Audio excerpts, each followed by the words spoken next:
arxamızdadır. Və dəyərli komandama təşəkkür edirəm. Və sizlərə uğurlar arzulayıram.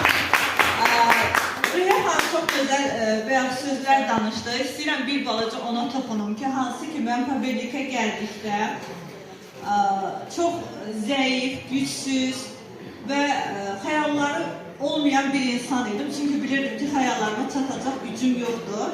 Və Aytan xanımın səslərini dinləyirdim. Onun nə qədər güclü, iradəli və həyatını dəyişdiyini. Və bir gün qrupa bir video atıldı. Mən hər zaman o sözü deyirəm və Xəyalə xanımın videosu idi. Hansı ki, Rüya xanım vurğuladı, villa tikdirmişdi və mənim evimdə şərait olmadığı üçün mən ev xəyalını qururdum. İnanın ki, o videoda Xəyalə xanımın nə danışdığı yox idi.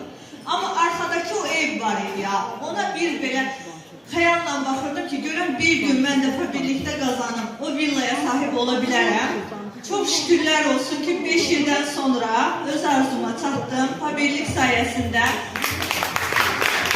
Çox sağ olun xanımlar. Həyatımı dəyişdim. 2 otaqlı, şəraiti olmayan bir evi 4 otaqlı evə çevirərək uşaqlarımın xəyalını, arzusunu gerçəkləşdirdim. Hansı ki, hər zaman bir arzuları var idi, ayrıca otaqları olsun, ayrıca yazı stolları olsun, ayrıca bir məkanları olsun və mən bugünləri tək öz həyatımı yox, ailəmin də həyatını dəyişdim.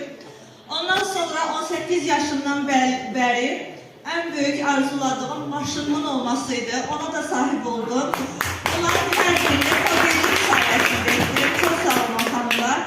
Və asan da olmadı. Bir şeyi vurğulayacağım ki, biz 7 il ərzində əslində çox çətin bir dönəmlərdə keçdik. Hansı ki, müharibə başladı, karantin oldu və hər kəsin evə bağlandığı bir dövrdə biz